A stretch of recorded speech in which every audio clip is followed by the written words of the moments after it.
everything. But in this silence, a war that will change the fate of the universe is about to begin. Written by Sumerian priests around 2000 BC, this creation epic isn't just a legend, it's humanity's first answer to the question of existence. Tonight, we're taking a journey back 4,000 years together. We'll hear the voices echoing in the great ziggurat of Babylon. We'll witness those magnificent moments when gods fought, the universe took shape, and humanity was born. Have you ever been in complete darkness?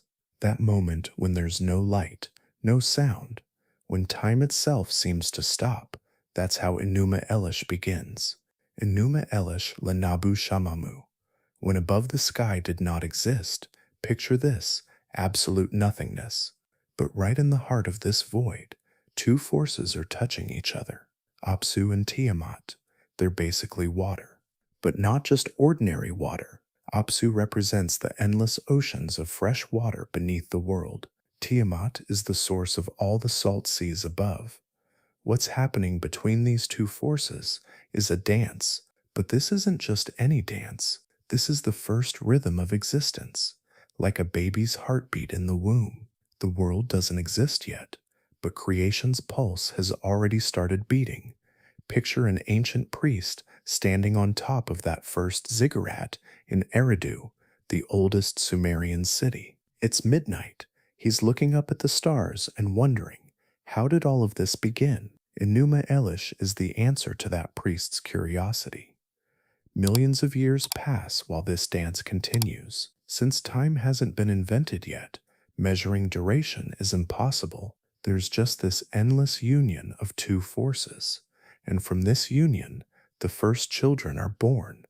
First come Lamu and Lahamu, the mud gods. Have you ever played with mud in your hands? How it takes shape, becomes moldable. That's Lamu and Lahamu, the first matter, the first form. They're not conscious yet, but they've started to exist. Then Anshar and Kishar are born, gods of the sky and earth circles. Now the concept of space begins to form. Up, down, in, out.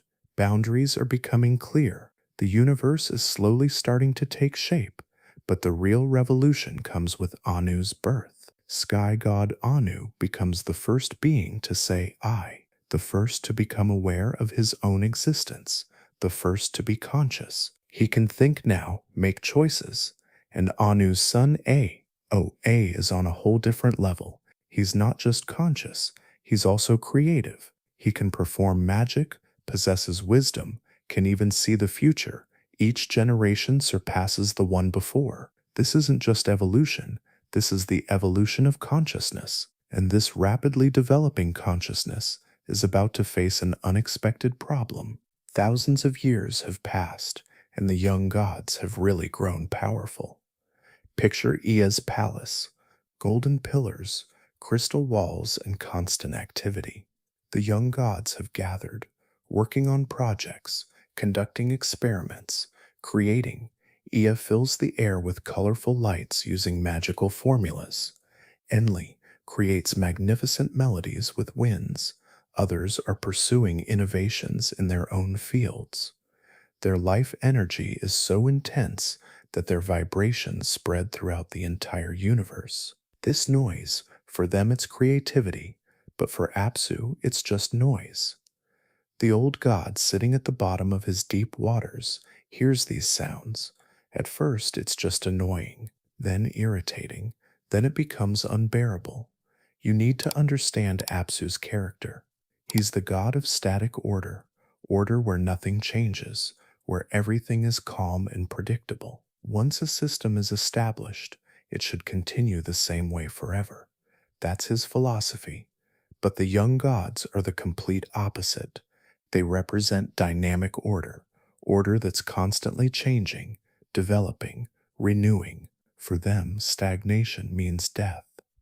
This isn't just a generational conflict. This is a war between two different understandings of existence. Apsu calls his advisor Mumu. Mumu is also old-fashioned, opposed to change. The two meet secretly. "This can't continue, Mamu," says Apsu.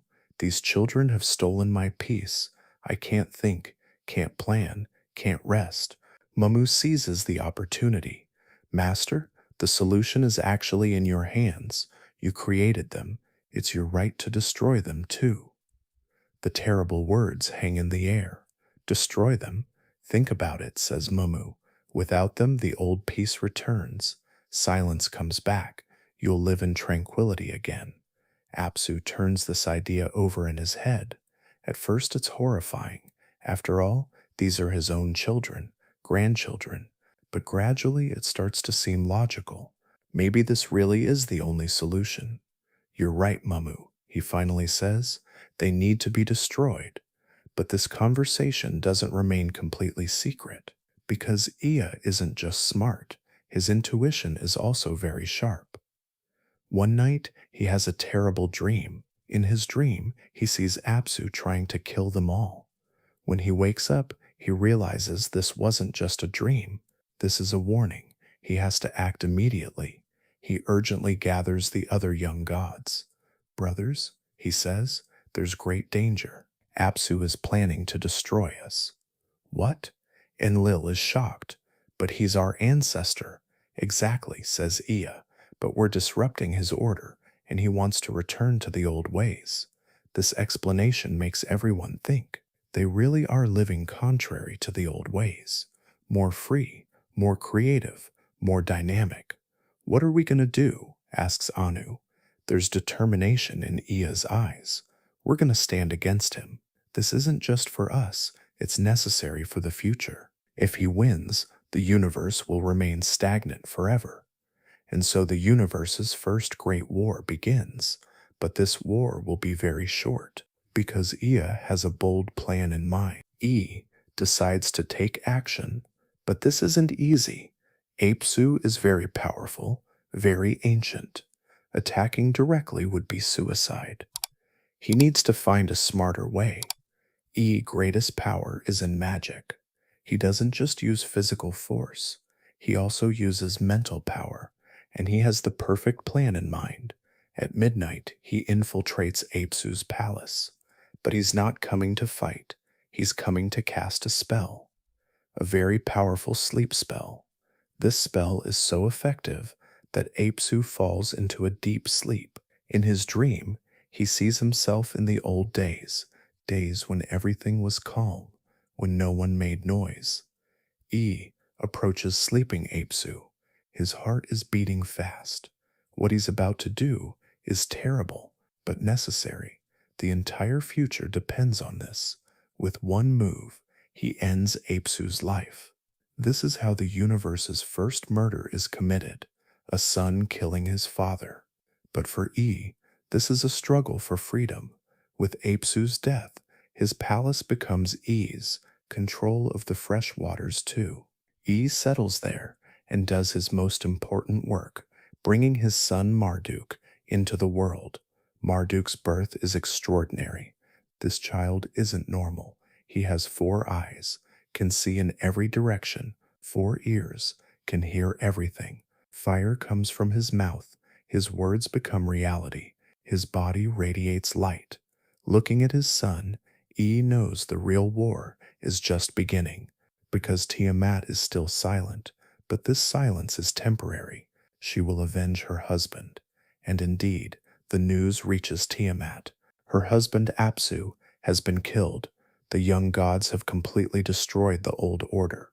At first, Tiamat is shocked, then sad, then angry, and finally she begins to make plans for revenge. But Tiamat's revenge will be much more terrible than Apsu's, because she won't just be satisfied with killing. She'll establish a completely new order, an order based on chaos. Months pass after Apsu's death. Tiamat silently mourns, but this silence is the calm before the storm. A great rage is boiling inside her. The other old gods start whispering in Tiamat's ear. This is a great disrespect. Apsu's death cannot go unavenged. The young gods have gone too far. They must be taught a lesson. You are the greatest goddess, Tiamat. This is your responsibility. These words fan the flames inside Tiamat. True, her husband's revenge must be taken, but more importantly, the natural order must be restored. Tiamat decides to take revenge, but this won't be an ordinary war. She'll create a completely new army, an army of creatures never seen before. Tiamat's creativity is very different from Apsu's. She's the goddess of chaos. What she creates isn't orderly, it's terrifying. First, she creates giant dragons. These dragons aren't just big, they're also intelligent. They know war strategies, can apply tactics. Then scorpion men, half human, half scorpion. Their poisonous tails are deadly. Then storm birds. Their wings create hurricanes. Their eyes flash lightning. Fishmen, shark-headed warriors, two-headed monsters, each one more terrible, more powerful. She creates 11 different types of monsters in total. She equips each with special weapons. This isn't just an army, this is a doomsday machine. But her most important decision comes when choosing a commander. Her second husband, Kingu, will command this army. Kingu is powerful, but inexperienced. Tiamat doesn't just give him command, she also entrusts him with the universe's greatest secret, the Tablet of Destinies. This tablet is the most powerful tool for controlling the universe. Whoever possesses it determines the rules of the universe. By giving this tablet to Kingu, Tiamat declares him king of the gods. Now you are king of the gods, says Tiamat, and with this army you will destroy the young gods. When the preparations are complete, the terrible news reaches the young gods. A fugitive runs to Ea's palace in terror. Tiamat is preparing for war. She's created terrible monsters. She's given Kingu the Tablet of Destinies. She's coming to destroy you all. When Ea hears this news, he freezes. Killing Apsu was easy, but Tiamat is on a whole different level. She's the primal force of creation, and now they have to fight against her. He urgently gathers all the young gods. The situation is critical. If Tiamat wins, not only will they be destroyed, the entire universe will return to chaos. But who can stand against Tiamat? When the Council of Young Gods assembles, the atmosphere is very tense. Everyone knows Tiamat's power. This isn't just a powerful enemy, this is creation itself. Fighting against her is like fighting against existence itself. Anshar, the old god, summarizes the situation. Tiamat is angry, her army is ready. Kingu has the Tablet of Destinies. This is our darkest hour. So what are we going to do? Asks Enlil. Who can stand against her? There's a long silence. Everyone looks at each other, but no one steps forward. Finally, Anshar looks at Ea. You defeated Apsu. Maybe you can defeat Tiamat too. Ea takes a deep breath. Actually, he's even considered trying. But Tiamat is very different from Apsu. Apsu was static, predictable. Tiamat is dynamic, chaotic, unpredictable. I'll try, says Ea, but I'm not very hopeful. Ea appears before Tiamat, but the sight he sees terrifies him. Tiamat is no longer in her old form. Her anger has transformed her. Her eyes burn like fire. Chaos energy ripples around her. Are you the one who killed my husband? Says Tiamat, her voice like thunder. Ea tries to be brave. Tiamat, this war is unnecessary. We can live in peace. Peace, Tiamat roars. You destroyed my peace. Now I'll destroy yours. Ea feels Tiamat's power. This isn't war. This is suicide. He retreats. The council assembles again. It didn't work, says Ea. She's too powerful. I can't do it. Now hopes turn to Anu. Sky god Anu is more powerful than Ea. Maybe he can succeed. Anu tries too, but he also returns with the same result. He's helpless against Tiamat. Now despair has set in. Two powerful gods have tried. Both have failed. Who can stand against Tiamat? Just then, a young voice is heard. I could try. Everyone turns to look. It's Marduk speaking. Ea's young son. He's not fully mature yet, but everyone knows his potential. You, says Anshar, but you're still very young. Yes, says Marduk, but maybe that's an advantage. I'm not bound to the old order. I can apply a completely new approach. Marduk's confidence is impressive, but everyone knows this is very risky. If he fails too, no one will be left. All right, says Marduk, but I have one condition. What do you want? Asks Anshar. Marduk's answer shocks everyone. If I defeat Tiamat, I'll become king of all the gods. This is a huge request. Nothing like this has existed before. There was hierarchy among the gods, but no absolute king. That's a very big request, says Anshar.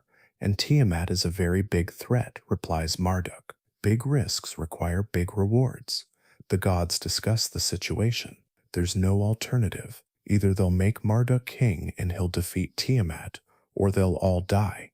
Finally, they decide, fine, if you defeat Tiamat, you'll become king. But first, they want to test Marduk's power, because this is a very big gamble. The Council of Gods wants to make sure Marduk can really pull this off. After all, they're going to give him kingship. That's not something to take lightly. Show us your power, says Anshar. If you're really powerful enough to defeat Tiamat, prove it to us. Marduk smiles. What do you want? The gods talk among themselves. Finally, they come up with an idea. They bring a garment to the council. Destroy this garment with just your word, they say, then bring it back into existence. If you can do this, your power is real. Everyone holds their breath. This is a very difficult test. Creating and destroying with just words requires great power. Marduk points at the garment. Vanish. The garment instantly vaporizes. No trace remains. The gods look in amazement. Then Marduk speaks again. Exist. The garment reappears. Same color, same texture, same shape, as if it had never vanished. The gods applaud in admiration. This is an incredible display of power. Marduk truly has extraordinary abilities. Marduk, says Anshar, you are truly powerful. You deserve the kingship. So Marduk is declared king of the gods. But this isn't just a title. This means great responsibility. Now the fate of the entire universe is in his hands. Marduk accepts the kingship. I will defeat Tiamat, but this battle won't be easy. I need to go against her with my best weapons. He begins preparing for war. First, he takes his bow. This isn't an ordinary bow. This is a bow that shoots thunder. Then he prepares his arrow. Its tip is made of lightning, its shaft of wind. He girds his mace. This mace can shatter mountains. He prepares his net. This net is for trapping enemies. But most importantly, he takes 7 winds with him. North wind, south wind, east wind, west wind, and 3 more secret winds. He gets in his war chariot. This chariot runs on lightning and can go at the speed of sound. When preparations are complete, he turns to the other gods. I'm ready now. If I don't return, remember me. You'll return, says Ea. You're my son, and you're going to win. These words give Marduk strength, but at the same time, he feels the weight of responsibility. He'll fight not just for himself, but for the entire future. He sets off toward where Tiamat's army is located. Behind him are all hopes. Ahead of him awaits the universe's greatest battle. When Marduk approaches Tiamat's army with his war chariot, the sight he sees is breathtaking. Tiamat's creatures are lined up in a terrifying army formation. Giant dragons are flying in the air, breathing fire from their mouths. Scorpion men are scanning the ground, poison flowing from their tails. Storm birds have darkened the sky, their wings creating hurricanes. This isn't just a physical army. This is the army of chaos itself. Representatives of disorder, unpredictability, destruction. Tiamat herself has also changed. She's no longer that calm water goddess. Now she's in the form of a giant monster. Her body undulates like sea waves. Her eyes spin like maelstroms. When she sees Marduk, she makes a terrible roar. So you're the little god who's going to challenge me. Marduk stays calm. I am Marduk, son of Ea, king of the gods, and your time is up, Tiamat. My time is up. Tiamat roars in anger. I existed before you. I'll exist after you. You're just a temporary problem. Two forces face each other. On one side, Tiamat, representative of the old order. On the other side, Marduk, champion of the new order. This isn't just a battle. This is a clash of two different visions of the universe. Tiamat's vision, unlimited chaos, constant change, unpredictability. Marduk's vision, controlled order, intelligent planning, justice. The battle begins. Tiamat opens her mouth wide, trying to swallow Marduk, but Marduk is prepared. He blows violent wind into Tiamat's mouth. This wind is so powerful that it inflates Tiamat's stomach. The old goddess can't move, can't breathe. Marduk doesn't miss this opportunity. He draws his arrow and aims right at Tiamat's heart. The arrow flies at lightning speed and finds its target. Tiamat's death scream shakes the entire universe. With her, the morale of the Chaos Army collapses. Dragons try to flee, scorpion men scatter, storm birds fall to the ground. But Marduk doesn't stop. He takes out his net and catches the fleeing creatures. He doesn't let any of them escape, because he knows that if even one escapes, it could cause problems in the future. He also captures Kingu. Tiamat's chosen commander now stands helplessly before Marduk. "Give me the Tablet of Destinies," says Marduk. Kingu resists. "Never. This is my right." "You're right." Marduk roars. "You didn't earn this. This wasn't won with your powers. This was given to you as a gift." He forcibly takes the tablet from Kingu and places it on his chest. Now control of the universe is completely in Marduk's hands, but his real work is just beginning. How will he create order from this? Tiamat's body lies there, her army scattered. What will he do now? Marduk looks at Tiamat's body, and a magnificent idea comes to mind. Marduk examines Tiamat's body. This isn't just a corpse. This is infinite creative potential. Tiamat may be dead, but her power can still be used. He splits the body in half. He lifts the first half upward. "You will become the sky," he says, and this part slowly expands, turns blue, becomes the sky. He places the second half below, and you will become the earth. This part solidifies, becomes soil, becomes the world. But this is just the beginning. Marduk uses every part of Tiamat. He makes rivers flow from her eyes. The Tigris and Euphrates rivers are born this way. He raises mountains from her breasts. The Zagros mountains, the Taurus, the Amanos, all from Tiamat's breasts. He scatters stars from her tail. The stars in the night sky are pieces of Tiamat's tail. He creates clouds from her hair. He brings forth winds from her nose.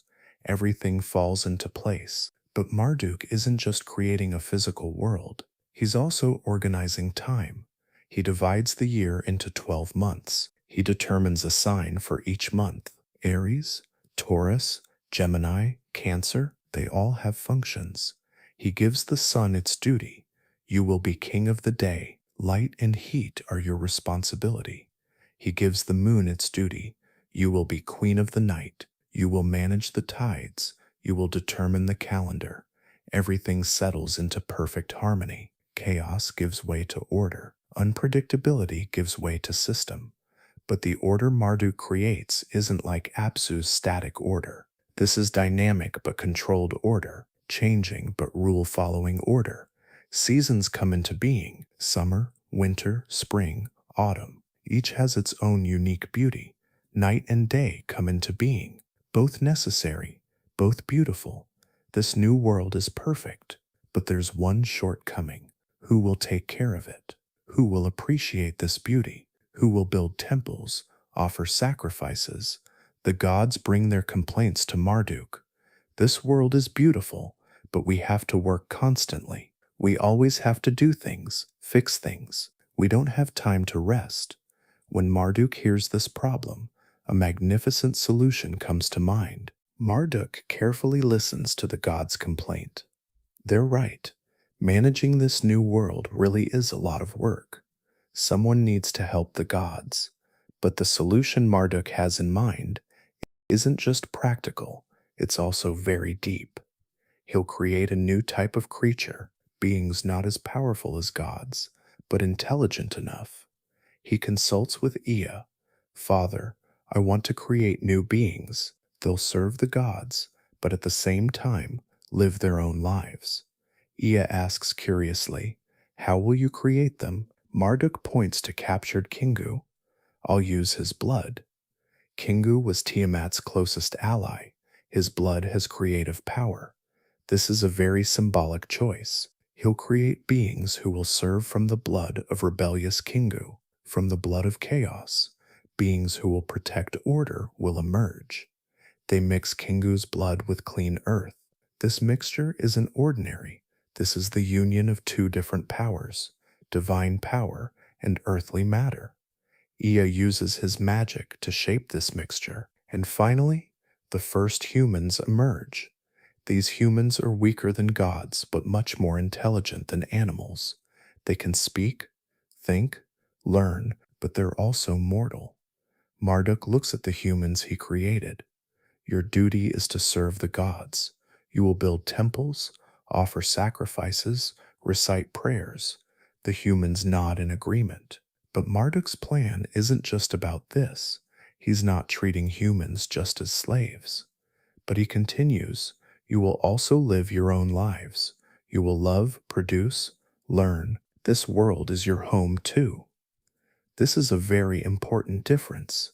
Marduk doesn't see humans just as servants. He sees them as partners who beautify and enrich the world. Humans learn quickly. They learn farming, animal husbandry, house building. They develop languages, create arts, but most importantly, they establish relationships with gods, not fear-based, but based on love and respect. This new order makes everyone happy. Gods don't have to work so much anymore. Humans are also happy living. But what's most important for Marduk is that the universe has found balance. There's no more chaos, but there's also no boring stagnation. There's controlled dynamism. And the gods decide to celebrate this success. The gods are so impressed by Marduk's success that they decide to give him a special gift. This gift isn't an ordinary gift. This is a city that will symbolize his greatness. Marduk, says Anshar, you've given us a new world. Now we'll give you a new city. This city will be called Babylon. Babalu, Gate of the Gods, because this city will be where heaven and earth meet. The gods build this city for 2 years. Each works in their own area of expertise. E organizes the waters, Enlil organizes the air. Anu prepares the sky. In the center of the city, they build a giant ziggurat. This isn't just a building, this is a mountain-like structure, 7 floors on top of each other, each smaller than the one below. On the top floor, there's Marduk's special temple, Esagila. This will be his earthly home. When construction is finished, the resulting site is breathtaking. The ziggurat is so high that its top seems to touch the sky. Its walls are painted blue, reflecting rainbow colors when the sun hits them. The city's streets are orderly, houses beautiful, gardens green. Everything is perfectly planned. When construction is finished, a grand opening ceremony is held. All gods come to Babylon. This isn't just a city opening, it's also a celebration of the new order. A great feast is given. Gods eat, drink, dance, sing. The entertainment lasts 3 days and 3 nights. During this celebration, Marduk gives an important speech. Friends, today a new age begins. The age of chaos is over. The age of order has begun. But this order will be flexible. What do you mean? Asks Enlil. It will be open to change, says Marduk. because change is the nature of life. But these changes will be controlled, constructive. These words are very important because Marduk is saying he won't make Apsu's mistake, he won't prevent change, he'll direct it. And humans? Asks Ea, what will their role be? Marduk smiles. They will be partners of this order, not just servants, but active participants.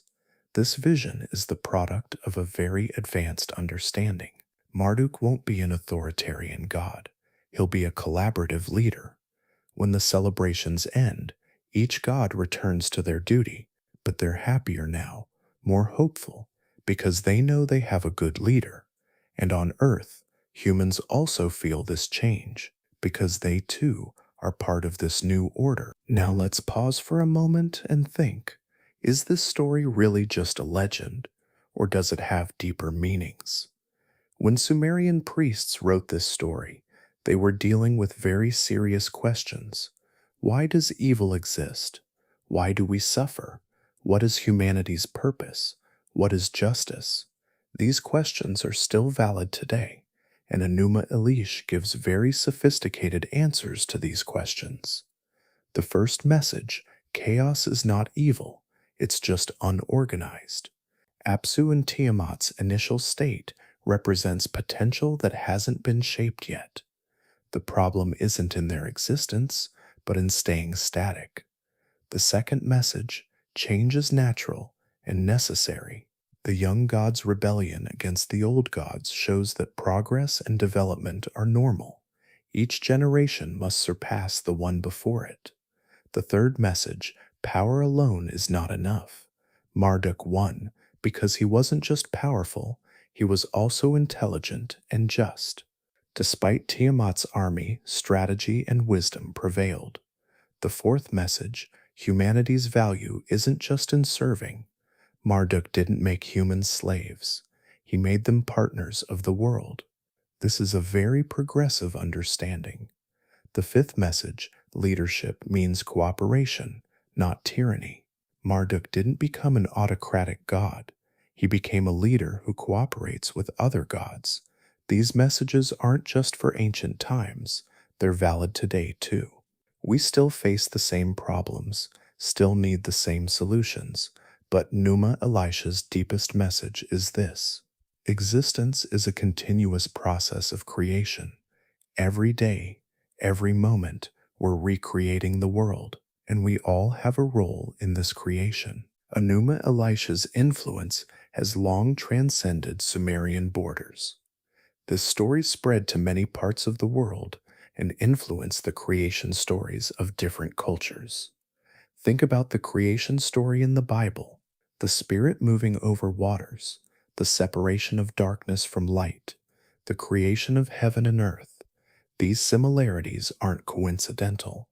Hebrew writers learned Enuma Elish during the Babylonian exile, but they adapted it to their own beliefs. They turned the polytheistic story into a monotheistic one. The War of the Titans against the Olympian gods in Greek mythology is also a different version of the same theme. The conflict between old order and new order, the cosmic ocean and primordial chaos themes in Hindu mythology are also influenced by Enuma Elish. Even Ragnarok in Scandinavian mythology carries the theme of re-establishing order. What does this mean? Enuma Elish isn't just Sumer's story, it's humanity's story, because the themes it addresses are universal. Every culture, when telling its own creation story, faces the same questions. How did we begin? Where are we going? What is our purpose? And Enuma Elish continues to influence people for thousands of years with the answers it gives to these questions. Even modern science finds echoes in this story. The Big Bang Theory shows similarity to the idea of primordial chaos turning into order. The expansion of the universe reminds us of the creation of heaven and earth from Tiamat's body. Of course, these aren't exact scientific explanations, but they show how sharp ancient people's ability to observe nature was. So what does this 4,000-year-old story tell us today? What meaning does it hold for people living in the 21st century? First, the inevitability of change. We live in a constantly changing world. Technology, society, culture, everything is constantly changing. And opposing this change means making Apsu's mistake. Enuma Elish tells us, accept change, but direct it. Second, the importance of combining power with wisdom. Even today, we see very powerful but unwise leaders. Marduk's story shows that real success lies in combining both. Third, the power of cooperation. Marduk didn't make decisions alone. He consulted with other gods, took their opinions. Modern leadership should be like this too. Fourth, everyone is valuable. Humans were created to serve gods, but this didn't make them worthless. Even today, everyone has their own unique value. Fifth, environmental responsibility. Marduk created the world from Tiamat's responsibility. Sixth, the power of hope. Even in the darkest moment, Marduk emerged and changed everything. Even in the hardest times today, we shouldn't lose hope. These messages aren't just individual, they're social too. Enuma Elish also gives clues about what kind of society should be built. A just society, a society where powerful leaders are wise, where everyone is valued, open to change but stable. Reading Enuma Elish, we understand how great a legacy Sumer left to humanity. This isn't just a story, this is